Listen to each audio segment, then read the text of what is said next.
Hello YouTube, this is Rasan, Canadian immigration consultant for the company Mavwa, and in this video we're going to talk about the travel restrictions to Canada during the coronavirus disease. Who can enter Canada during the travel restrictions? Here we are on the Government of Canada's webpage. You'll find a link in the description. We can see here that we have a bunch of bullet points and it's not very easy to understand. But basically, to make it simpler for you, I summed it up into four categories. The first one is Canadian citizens, permanent residents, and Indian registered under Canada's Indian Act. So all people who live permanently in Canada, regardless of their status. The second category is for protected people. So here we have asylum seekers, but they must be designated as a protected person by the Immigration and Refugee Board. So here it means that you first need to have a refugee status within the United Nations and then apply for asylum in Canada as a refugee. Then the third category is foreign nationals who are family members of a Canadian, a permanent resident, or an Indian under the Canada's Indian Act, and we're going to see what family members mean in a second. And the fourth category is all other foreign nationals who are exempt of travel restrictions. So let's explore the first one. Here we have Canadians, PR, person registered under Canada's Indian Act, and protected person.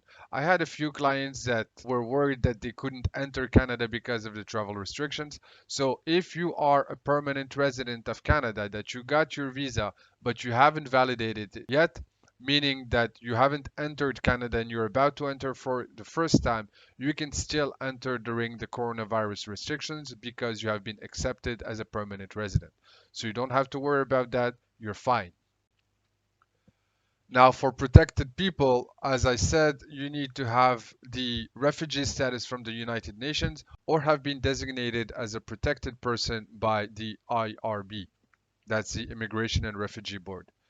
Now, for the third category, you must be staying in Canada for 15 days or more, and you have to be an immediate family member of a Canadian citizen, person registered under Canada's Indian Act, or permanent resident. You could also be an extended family member and you must comply with all the requirements.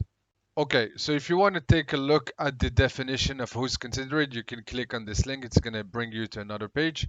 And now we're going to move to the fourth category, which is the foreign nationals. So here you see it, all foreign nationals. Let's see where it takes us.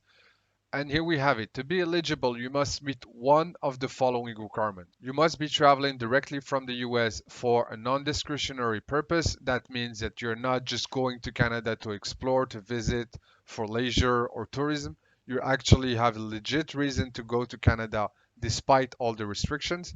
And the second one is that you must be exempt from the travel restrictions. Also, be traveling for a non-discretionary purpose. So people who are exempt from travel restriction, we have the list here.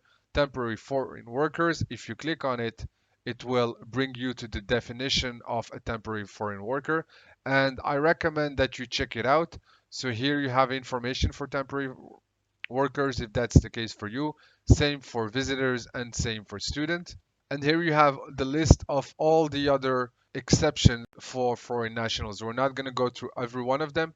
What you must know is that regardless of your category, if you want to go to Canada, whether you're a Canadian citizen, whether you're a permanent resident, whether you're a protected person, or just a foreign national exempt from travel restrictions, you must, and that is extremely important, you must have a quarantine plan.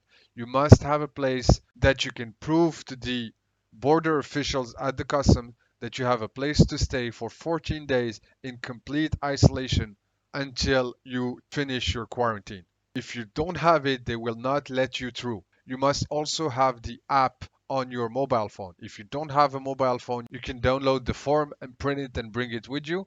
But the app is called ArriveCan, and you have to install it and fill out the information and show it to the border agent when you arrive.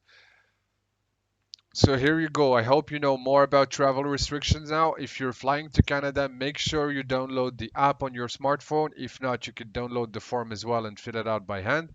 Have a quarantine plan for 14 days and prepare your travel accordingly.